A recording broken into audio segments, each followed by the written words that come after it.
Okay, Candice, I'm going to try to help you with some of these if I could. Hopefully I can.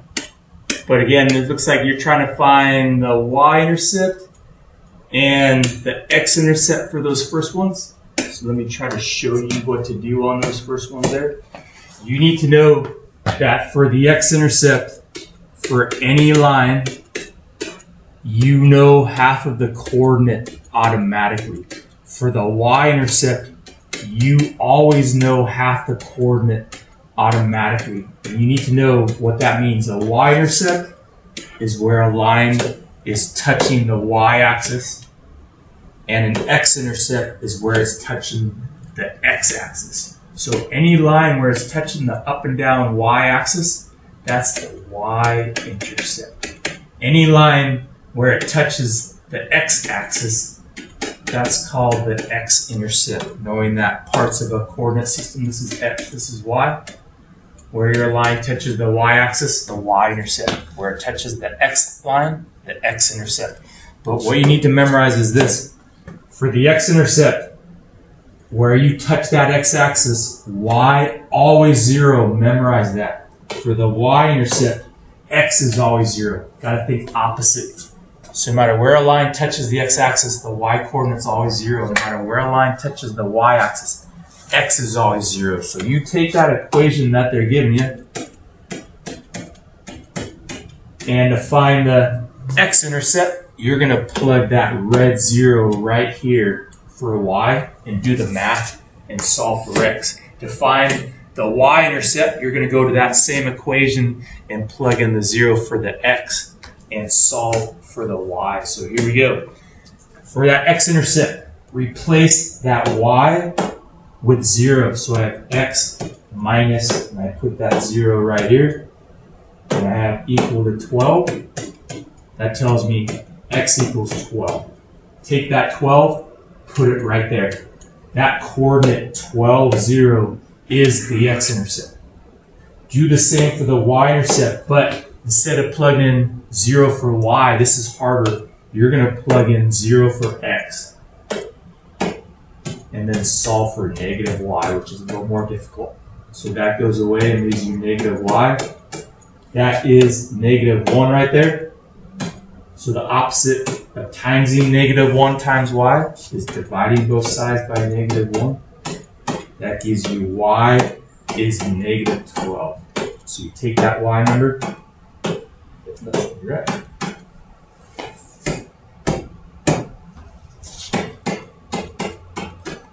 And you put that right here. And that completes the y-intercept. The y-intercept is 0, negative 12. Do the same for the other ones. For the other ones, you take that equation, and where there's an x, you plug in 0 if it's a y-intercept, or where there's a y, you plug in x if it's an x-intercept. So that's problem number 1 right there. Problem 2, I go to that 3x equal 9. To find the x-intercept, there really is no x-intercept here because, there's no y number. You plug the y-intercept in there, you could plug in x is 0.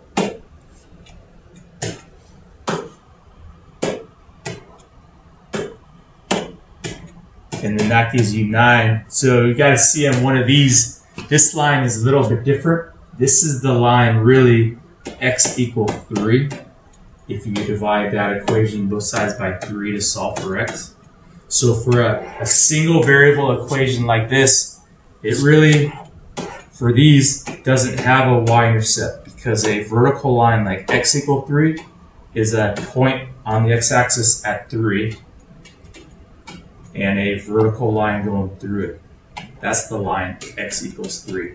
Up and down line through 3 on the x-axis. So there is no y-intercept. If it was the line y equal 2 or something like that, you go up to 2 on the y-axis, and that's a horizontal line. So you can see the line y equals 2 does have a y-intercept, but no x-intercept.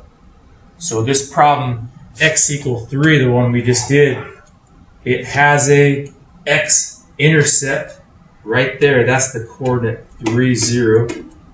But it has no y-intercept. So that one's a little tricky. So for number 2, the x-intercept is 3, 0. But there is no y-intercept because that line is not touching the y-axis. If it was the line y equals 2, it would have a y-intercept of 2, but no x-intercept. So I know that's a little tricky. Let's shrink this down. Let's do one more.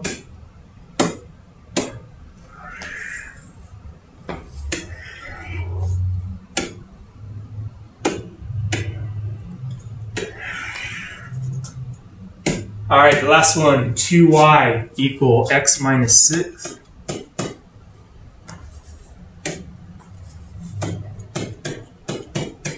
So again, where there's, for the x-intercept, replace y with 0. So I take that 2, leave it there, replace that 0 right there where y used to be, and then solve for x.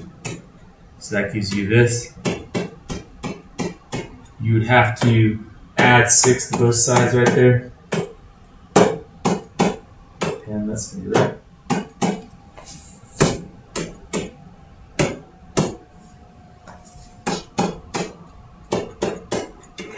So that shows me when I plug in y is 0, I get x is 6.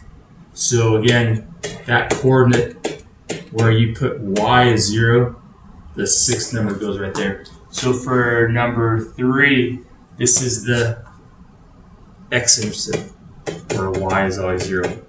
For the y-intercept, go to that same equation, but instead of plugging in y is 0, for the y-intercept, you plug in x is 0.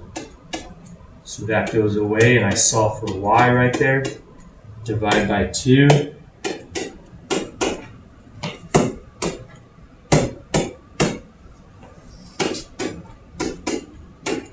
And that gives me the y-intercept number when x is 0 is 3.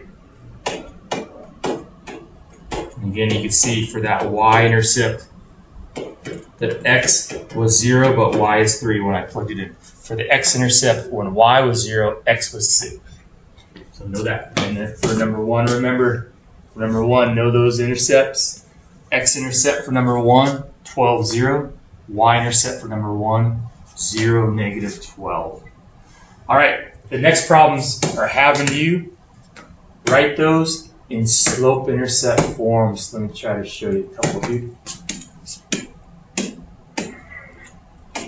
So if you have 7x plus 7y equal 14, what you're doing is solving for a y. So the first thing is get rid of this 7x right here. Subtract 7x on both sides. Bring down 7y. This is negative 7x plus 14. I'm going to write it in that way. I can't subtract 7x from 14 because they're unlike terms. And now right here, the opposite of timesing by 7, dividing everything separately by 7. These 7's go away and leave you y all by itself. This negative 7 divided by 7 gives me negative 1. That x stays x. And then this 14 divided by 2, if it lets me circle it.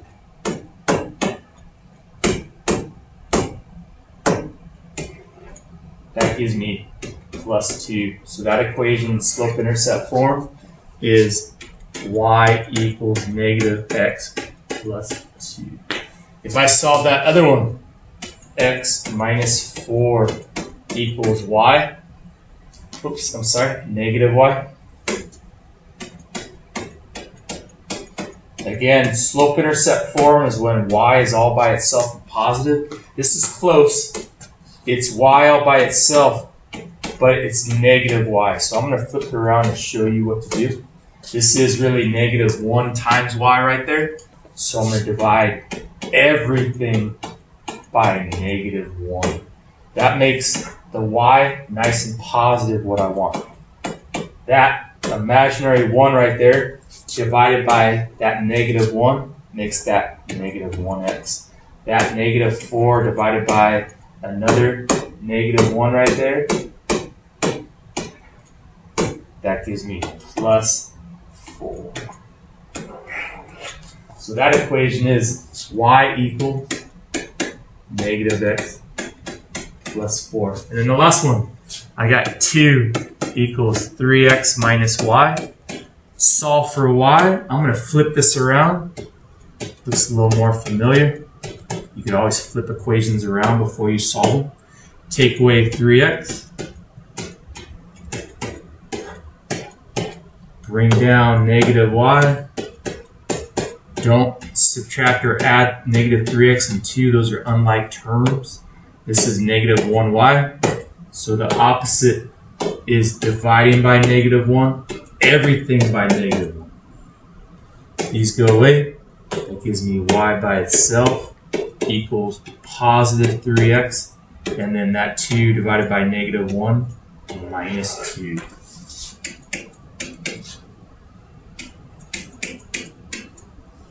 All right, and then for these, it says graph each line, slope of 1/2, intercept of negative 2. That means you start right here at negative 2, and then you use that slope number to know where to go from there. That tells you from that starting point, right 2 boxes up 1. That's where my next point goes. Right 2, up 1. Stair step the opposite way, down 1, left 2, down 1, left 2. That line has a y-intercept of negative 2. The coordinates really 0, negative 2. And it has a slope of 1/2. So that equation, if you wrote it, would be y equals 1/2 x minus 2 if I wanted to write that slope-intercept form. All right, this one, x-intercept of 4. Slope of negative 1/1, it looks like. I think that's negative. So that means I'm going to have a line going through here that follows that over 1, down 1 pattern. Negative 1 made in this slope is over 1, down 1. So right 1, down 1 from that y-intercept. Or I could stair step the opposite way to keep going on the other side of my graph. That's all over 1, down 1. Draw your line. You can see if I extend that line, it has a y-intercept right here of 0, 4. That's the y-intercept. Right down here, this is the x-intercept of 4, 0. Notice the y is 0 for the x-intercept. This equation, if you had to write it, is y equals negative 1x, that slope number in front of x, plus that y-intercept up there. All right, next one. Q3 over 2, up 3. Plot the point. And then from there, that looks like a slope of negative 1/3. So over 3, down 1 from that point. 2, up 3. That's the coordinate 2, 3 right there. So from there, I go right 3, down 1 because it's negative 1/3. Stair step the opposite way to get backwards on your line. Notice they're all on the same line. Draw your line through them. There we go. And then the last one. 2y equals negative 4. Divide by 2. Get y by itself gives you negative 3. That is a point on negative 3 on the y-axis and straight horizontal. Remember, y equals negative 3, horizontal line. If it was like x equal 1, that would be a vertical line through 1 on the x-axis. All right, hopefully this helps a little bit, Candace. Hopefully you can see, graphin's difficult. Be happy to make up some more for you. And then, these intercepts are tough. Plugging in for the x-intercept, 0 for y, and for the y-intercept, 0 for x. I'm doing the math. All right. So just let me know how I can continue to keep helping you here, because I'd like to see you finish this up. Good luck.